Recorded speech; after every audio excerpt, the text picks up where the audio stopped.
Okay, so yesterday we have discussed about two kinds of servers. One was a web server, the other one was application server. And then we have said that web server is something which will basically respond to the HTTP requests. And generally, when it comes to application servers are generally where we write our business logic. Okay, and application servers generally will have some programming language technology into play. And then we have said some examples of web servers like Apache, Nginx, and Tomcat. But when it comes to Apache, Nginx, and IIS server, when it comes to application servers, we said that application servers run some code, they run business logic. So they need to be programming language knowledge they need to have. Okay, so that's the reason we'll have application servers which basically are specific to a programming language. For example, we are given examples of Tomcat, WebSphere, JBoss. We have given examples of Jetty, and when it comes to Python, we have Django, right? Basically, we have said that in the case of .NET, IIS server also acts as an application server where it can understand .NET's code. So this is what we have discussed. Okay. Now let us try to understand one other interesting middleware component, which is called as message queue. Okay. Now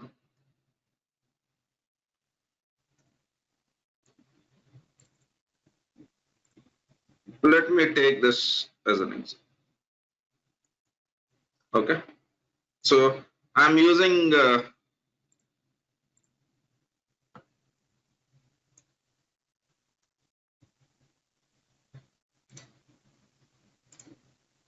so this is a server where we have Tomcat, and by the way, this is Tomcat's logo. And we already know that Tomcat is an application server which basically exposes the business logic of the code that is written in Java. Okay. Now let us assume that we have a system. Okay, and assume that this is a hospital management system, and this is something which I call it as, let us assume that it is medical record system. So whenever you go to any hospital, generally they will be giving taking your details, and they will be generating a unique ID for a patient. That is just kind of a system. And let us assume that we have one more server, okay, which is basically written in Python, and I'm writing it as Django. Okay, this is Python's Django server. Okay, and let me call the system as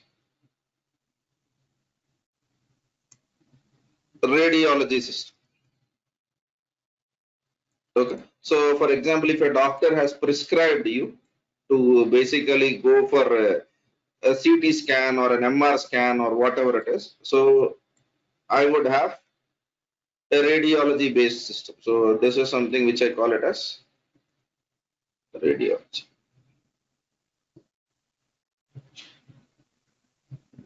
Sorry. Okay, radiological information systems, RIS systems is what they are called as. I'm writing it as radiology system. Okay, and then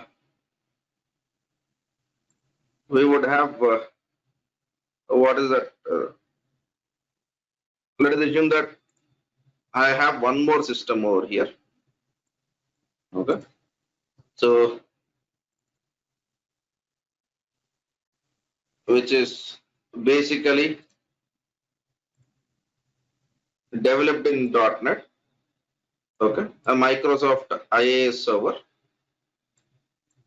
Okay, so every healthcare system, right? So whenever let me call this as archival system. So generally many countries will have federal laws saying that whenever a patient comes to your system and if he goes through any kinds of scans, you have to store that information for approximately 10 years, 15 years, or till the patient is alive and all that stuff. Now, if you see, we have 3 different application servers which can run business logic. But the problem is these 3 systems are developed in 3 different languages. Okay. So how do you communicate between them? That is the first challenge. And second thing is, let us assume that now medical record system has to send a request to a radiology system. Okay. And during that time, for some reason, if your radiology system is down, that request will be lost. Yes or no? That request will be lost. Okay. Yes or no? Do you all believe in that? Okay, I have a medical record system and I have a radiology system. Whenever I send a request to that, and during that moment, if a radiology system is down, the request will be lost. Now let us come back to WhatsApp. I send a WhatsApp ping to you. You are not online. But when you come back online, I think you will get my message. Yes or no?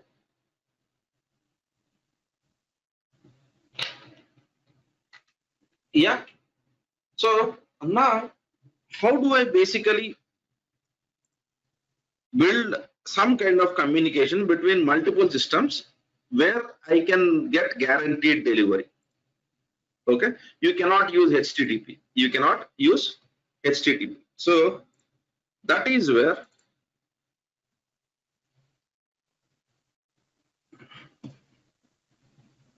okay. So I'll use message queue icon. Okay, I'm using this. That is where you will have message queue. So in message queue, what happens is Tomcat will not communicate, or this medical record system will not communicate with radiological information system. It will just push the message to the message queue. It will push the message to the message queue. And this message will be read by radiological system. Okay. And after the message is being pushed, or when the message is being pushed, I can set the expiry date. I can tell, okay, put this message in the queue for the next 7 days. Okay. So then this message will be in the queue for 7 days if no one reads it. If someone reads it, or if it has been delivered, then it will be removed from the queue. Okay. So now what happens if the radiological system is down for 1 day and it comes back after 1 day, even in that case, the message will be delivered. Did we understood this, or do you want me to re-explain this? Okay. Okay. Scan for CT. Okay. CT is not a very good scan. Let me try to change it to ultrasound. Ultrasound. Okay. So this is a message which, okay, your Tomcat sent for patient with some ID. Now, Tomcat will send a message, and this message will be in the queue. Till which point it will be in the queue? Till this radiological information system reads that. Okay, right? Now, radiological system will read that message from the queue. Okay, and then once the radiological system receives that message, this message will be removed from this queue. Now, what is happening? Whenever Tomcat sends a message, even if the radiological system is not up and running, there is some downtime, still there is a guaranteed delivery. Still there is a guaranteed delivery. And this is where people use Apache Kafka. And then, okay, so you can use message queues to communicate between any two systems. Any two systems. Okay.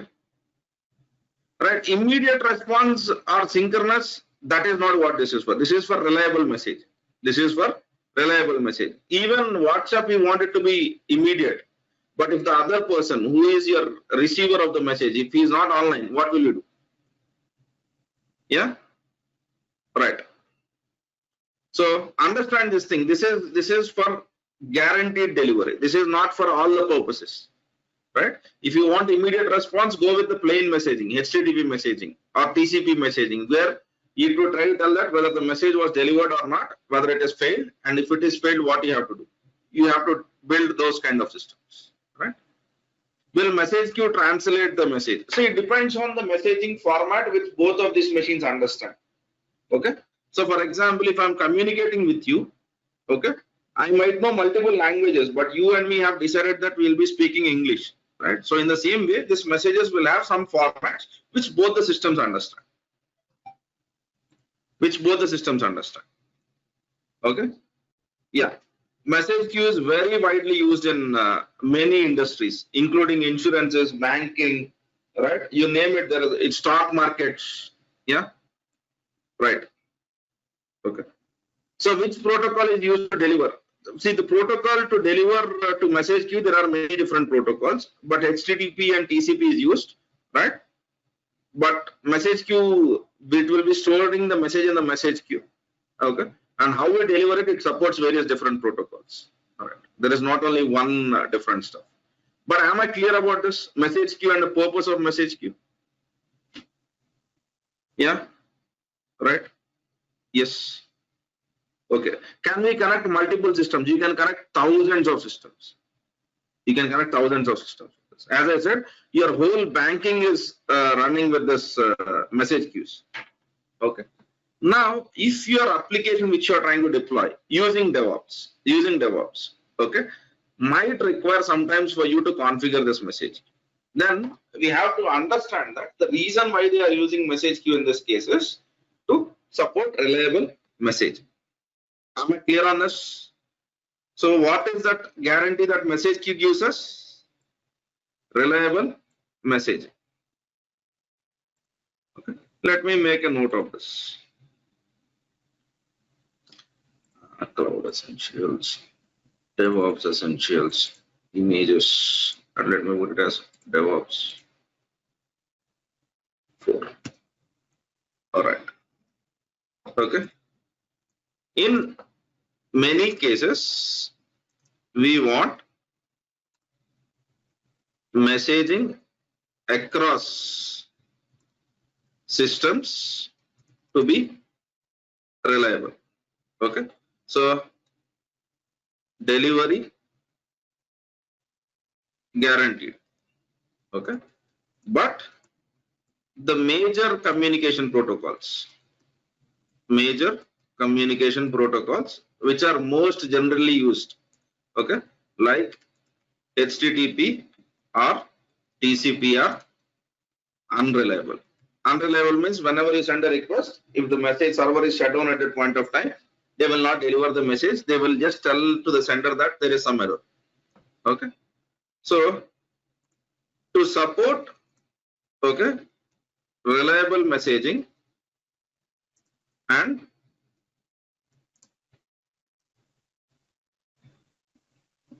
guaranteed delivery, okay, middlewares. Okay, these middlewares will be installed on your servers.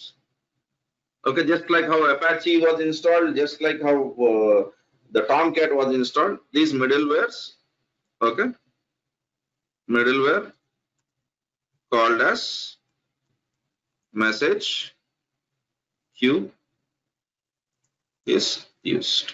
Okay, so I'll basically go with message. Okay.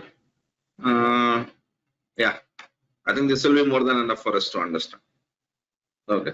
Now, if you basically look at this, there is a whole stuff which is basically being written over here. Okay. Right. So I'm not getting into all parts of message queues. First, let us understand various different systems. Okay. So refer here for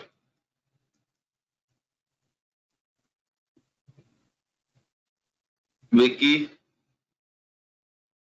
definitions of message queues. All right. Fine. So popular message queues. Okay. So here you might see people using something called as ActiveMQ, right? And then there is something called as RabbitMQ. These days people have started using something called as Apache Kafka also, right? So these are the softwares which basically might be present in your applications architecture, and the purpose of this is to basically deliver the message. Okay. So as I said, as a DevOps engineer, we need to understand different systems. What is the basic purpose of it, and how do we configure that? How do we configure that? And we cannot learn all the softwares. That is not possible at all. Okay. But the whole point is, right, there are many softwares which can basically help you out over here. So I'll basically put popular message queues, right? So I'll just give a link to this. There are many message queue software. You can go through this. Okay. Okay.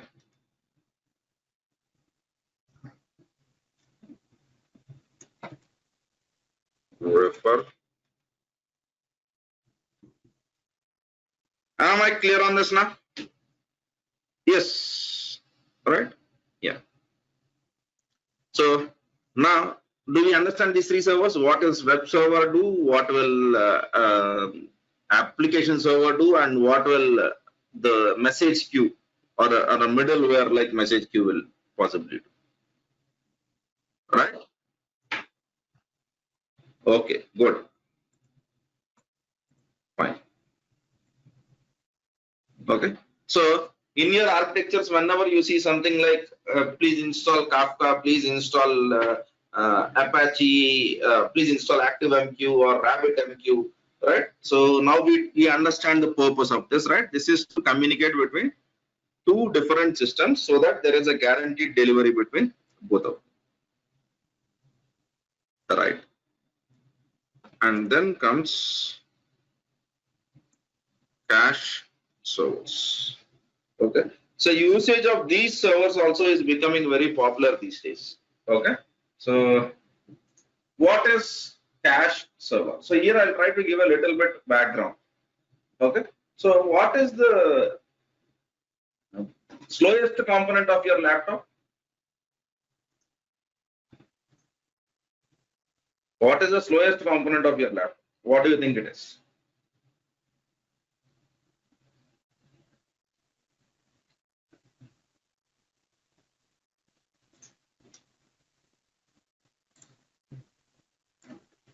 Okay. Abhilash, RAM is not the slowest. RAM is possibly the fastest after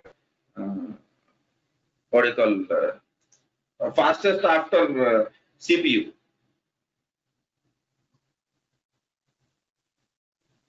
Okay. Right. So disk is the slowest component. Okay. Disk is the slowest component. But if you understand, where do we store all of our data generally of application? We store that in databases. We store that in databases. Okay. Right. So, but the problem with databases is databases will store the data. Databases will store the data eventually on your hard disk. Yes or no? Eventually on your hard disk. And now let us assume that you are clicking on your application, and whenever your user wants any information about a system, the request will be sent to a database server, and database server will run some sort of query, and indirectly that query is basically reading all the information, okay, from the hard disk. So that means that your operations are slow. Your operations are slow. Okay. Now, basically, okay, all the data about the systems are stored in databases. Generally,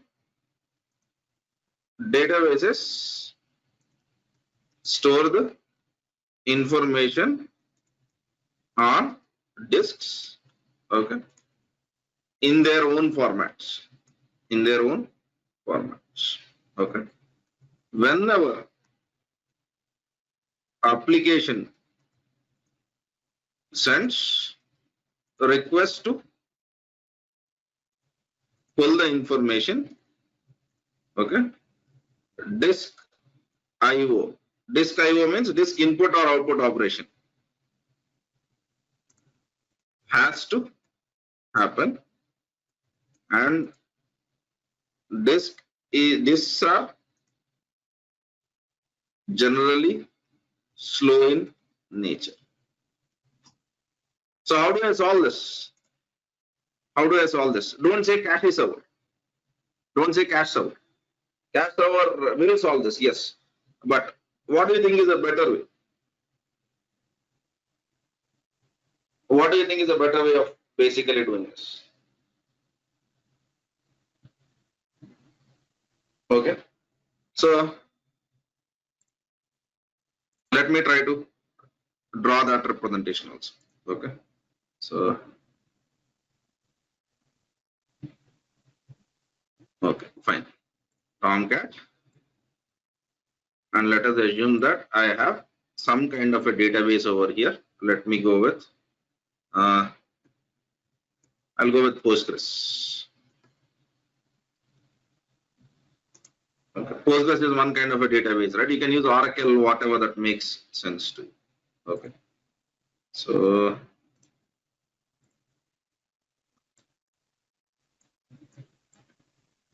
this is your database. Okay. Right. And now, whenever this database basically stores the information, it stores on the disk, and querying that will be faster. Okay. Querying that will be slower, not faster, sorry, slower. It will be slower whenever, okay, fetch information. Okay, fetch info. Then what will Postgres do?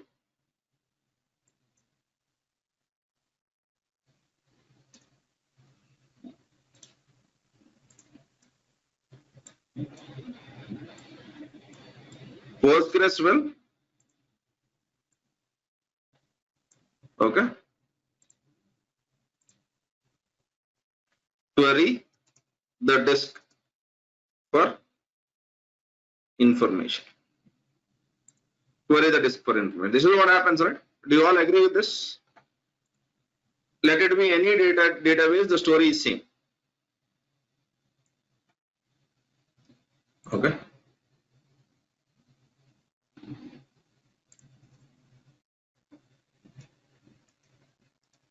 No.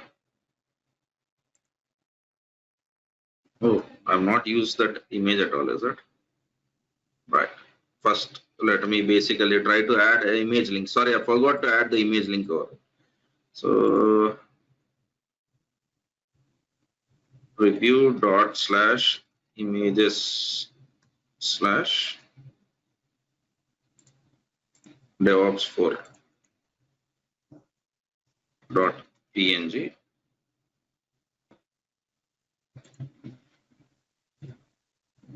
And over here I call it as devops5.png. Now what do you think can increase the speed of it? Okay. RAM is faster than disk. So if we can store the data, which is, okay, store the data which is changed infrequently, which is not changed very frequently on RAM rather than disk. Okay. Then queries must be faster. So for example, if you go to Amazon, okay, I'll go to Amazon site. Okay. How many times have you seen this categories page changing? These are always the same, right? Categories don't change every time. Okay. So if you look at today's deals, okay, these deals only change once in a day. These deals only change once in a day. Okay, so this is something which I consider or cater it to be a infrequent information. Right, they are not frequently changed information. Now, at least that kind of information I can put it in memory. So that is exactly what we are going to do now. Okay, so right now, sorry,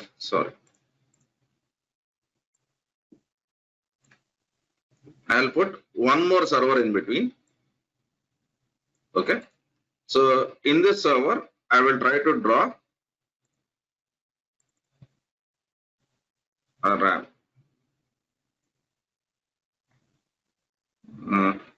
What should I use? So in this server, we'll have a huge RAM.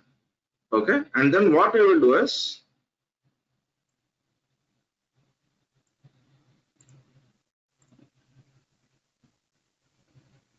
fetch all infrequent data, infrequently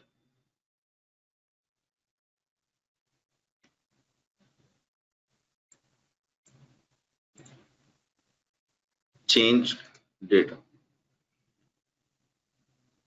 So what is that we are trying to do? We are trying to fetch all the infrequently changed data to the RAM of the system.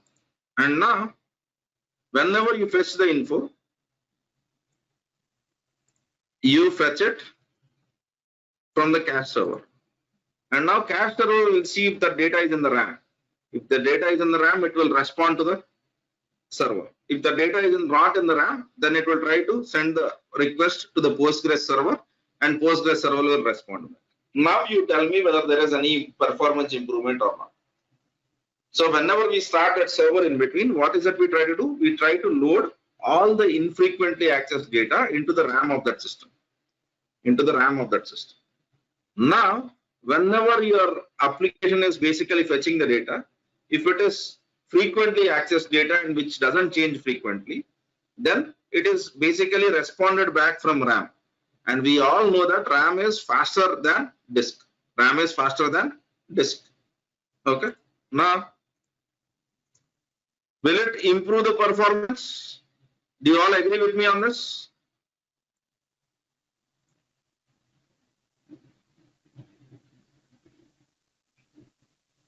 Okay, it can be a same server or a different server. Don't worry about the server over here. Will you agree that this will bring some advantage to our application? Yes, sir. I'm not getting any response. Is there any difficulty in understanding this? Yeah. Good. And this kind of a server which can do this is basically called as cache service or cache server. Am I clear on this? Okay. DevOps 6. So we introduce a server which loads all the infrequently changed or static data into the RAM. And when any application queries this data, it can return the data very faster.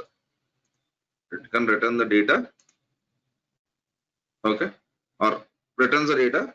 It can give quick response, okay, and that's the whole idea of, okay, cache servers. Popular cache servers.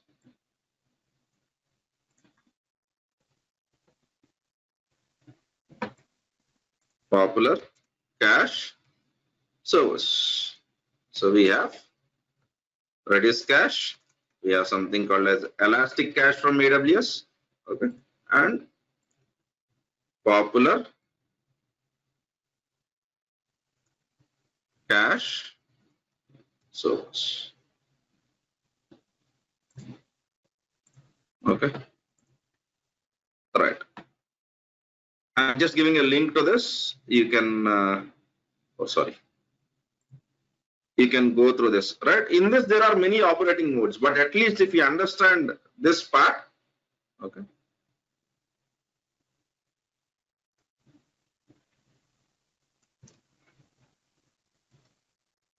So now today we understand two more servers: web server, application server, and then message queue, and then the cache server.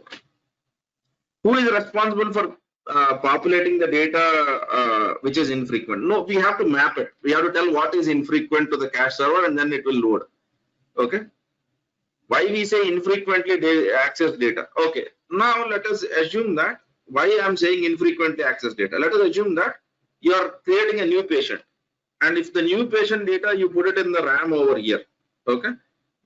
And basically, generally when you put the data over here in the RAM, okay, any changes which you make will be in the RAM. They have to store back to the disk, right? You need to persist the data, store the data also. Okay, right? So generally what we do is we don't put the what you call transactional data over here. We basically put the master records over here if I want to get into database terms. But a very simple way of it is infrequently change data is a easier term. Okay, but there are some cache servers like Redis which support also writing the data to the Elastic Cache, and which will automatically write the data to the disk. Okay, but that is the advanced mode. Okay, that is something which our developers need to have a knowledge of. Okay, so I'm not getting into the developer overview of this. I'm just getting into the basic understanding of when to use what. Am I clear, sir? Right. Good. So now do we understand couple of servers? Right. Yesterday we have understood a couple of servers which are application servers and web servers, and today we have tried to understand what is a message queue and what is a cache server. Okay. So whenever your architecture is using any Redis cache, Memcache, the Elastic Cache, right? So whatever they are basically to improve the performance of your application. Okay, they are here to improve the performance of your application. Am I clear on that? Yes. Okay. So now let us get one more stuff over here. I'll not add any new servers. Right. So for today, if you understand this, this is more than enough. Okay. And also one more recommendation from me is, okay, there is a series which I started yesterday, which is called as Linux Essentials. Okay, so if you go over here, menu, and then Linux blog. So in this blog, I have added a Linux Essentials. There is a YouTube video over here, and there is a notes over here. Today I'll be adding one more. So until we have a lockdown, let us learn little bit about Linux and little bit about Windows over here. Little bit about Linux and little bit about Windows over here. This is a hardly a video which will take 10 minutes of your time. Okay, so refer here. Okay, so please ensure that you follow the blog over there, so that whenever I upload anything, you will basically get a notification. So if the knowledge of load balancer, yes, it is required, but we'll come back to that. For today, let us not get into the load balancer. Okay, so let us take the things which are very, very simple, easily digestible. Right. So it would take, let's see, I know one stuff. It would take at least 1 week for most of us to get settled to this environment. So next week we can hit the pedal on accelerator and then try to discuss more. But for this 1 week, I don't want to take a risk. This is an effort to make the stuff as much simple as possible, as much easy as possible, and as much understandable as possible, and it should be useful information. So I'm not going to add everything at one day, and I'll not make it tough for you. Okay. Let us stay this and stick this to the simple way of dealing with things, right? Yeah. And one more thing, this is for the people who have never been to my classes, right? So I'll go to menu. Says today I'm not classroom, sorry.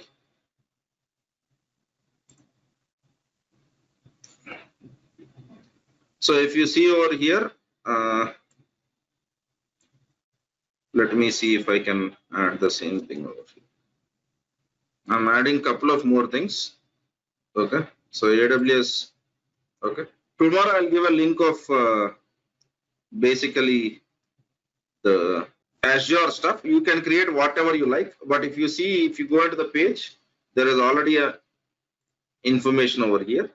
So here we have a couple of basic account creation. How can you create an AWS account and how can you create an EC2 instance? Okay, just have a look at it. There is no need for you to do anything. I will try to tell when you have to have accounts. If you have an account, wonderful. If you don't have, just have a look at that video. Right. Okay. No, I don't want to add audio to that server migration videos. No way, because we have done all of that in the classroom, and that was just to help to have a look at it and do it on your own. Server migration videos, I'll never add a video for that. That is not going to happen. Okay. If possible, I'll delete that. Okay. So, right. Server migration is a hands-on activity and you have to do that. Okay. Fine, man. So, and for the people who are celebrating Ugadi, a happy Ugadi. And we will continue this discussion in the next class. But please, tomorrow have a revision to this. It will hardly take half an hour for you to go through whatever I've spoken. Okay, and let us be up to the mark on whatever we learn over here. And slowly, I'll increase the pace. For this week, you cannot. I'll be a little bit on a slower side because I want you guys to be comfortable. Right? Okay, guys. Thanks for your time. Thanks for watching. For more videos, subscribe our channel and click on bell icon.